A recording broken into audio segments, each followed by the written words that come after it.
Hey everyone, recap time. Padres were in the desert for a 3-game series, and on Friday night, Tatis got the party started with this 419-foot jumbo jack to left center, and this guy in the blue shirt is hurdling seats.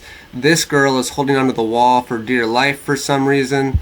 Very next batter, Jake Cronenworth goes deep, and what I love about this home run is he doesn't admire it. He puts his head down because he's a hard blue-collar worker. Jackson Merrill later in the inning, line drive up the middle. That's going to score Manny Machado to make it 4-0. But look at this. This is funny. Two Padre fans, double-handed high five. Slow it down.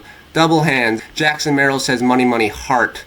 In the fifth, Tatis pokes it through a drawn-in infield. Wade scores. It's 5-0. Later in that same inning, Manny Machado. Manny Mash, line drive. D-back fan catches it, but watch this, gives it to a Padre fan, daps him up. That could never happen at Dodger Stadium. They would have thrown a beer in your face and then thrown the ball back. That's Manny's 5th of the year. Him and Tatis go, yeah, do the handshake. Dylan Cease was lights out, but gets into trouble here. Gives up 1 run on this single by Suarez. It would be the only run he gives up. Other than that, he went 6 2/3, struck out 8 batters, gave up 3 hits and 0 earned runs. It was a master Cease. From there, he let the bullpen take care of it, and they were lights out. Johnny Brito would come in and shut the door to give the Padres the win as they take Game 1. Dylan Cease is happy. Campusano and Brito hug, and there's more to hug about because Luis Arraez was traded that same night to become a Padre. And Saturday night he was in Phoenix. He walks up, says, "Hi, Mr. Umpire, how are you?" Steps up to the plate and rips a hustle double into the corner. Hustles to second, and he's already doing the heart things. They already taught him. Manny Machado would drive him home later in the inning to make it 1-0 Padres in the top of the first. In the bottom half, Ketel Marte lines a single on the right, is jogging, speeds up, changes his mind, and he gets picked off from right field. Let's take a look. He goes, I don't know, I changed my mind. Jake does the pick and roll play and then tags him on the butt, and the umpire says, hey, but, out. And Tatis goes, that was silly. Anyways, Arraez is back up at the plate in the third, and he's scanning the field. He goes, do I want to hit it the right field? What about left field? Yeah, let's do left field. And what does he do? He hits it to left field. He's 2 for 2. The dugout loves it. Campusano comes up in the fourth with his turtleneck on, chops this one to short. The play is at the plate. Profar slides. He's safe. It's 2-0. Bad throw here. He short hops it, and then Profar avoids the tag. Then later in the inning, Arraez again swings at a pitch that's not even a strike, drives in a run, makes it 3-0. Coach says, good job, buddy. Clap, clap. I'm going to pat you on the back. Michael King was on the bump, runs into some trouble here in the 5th, but he gets out of it. He had a nice night. 6 innings, 3 Ks, no runs. Arraez is twitching to go 4 for 4, and he bloops this one in the right center as they get down. It does. First Padre to go 4 for 4 in their debut.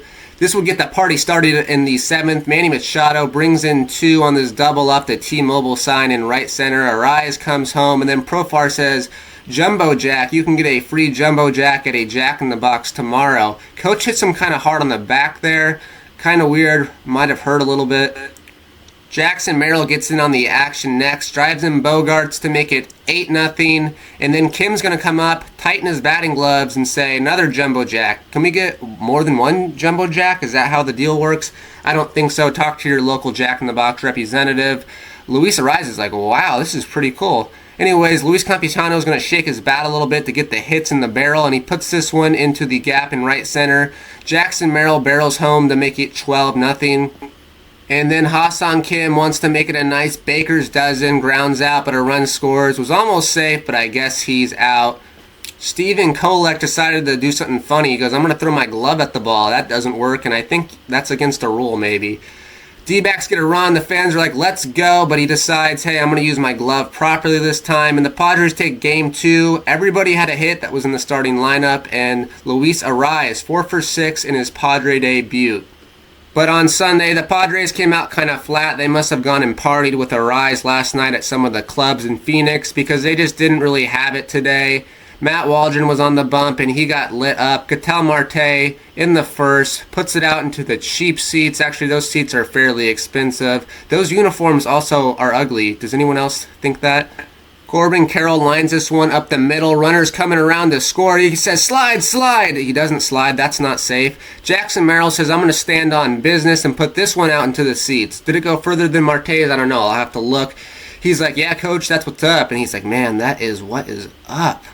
Kyle Higashioka rifles this one in the left field corner, and Kim is on his horse. He's running like there's someone trying to hurt him, and he's coming around, and he's running like he's running the 4x4, and he's the anchor leg for the Olympic team or something. He needs some oxygen, some water, some air. Kyle Higashioka says, yeah, I'm about that.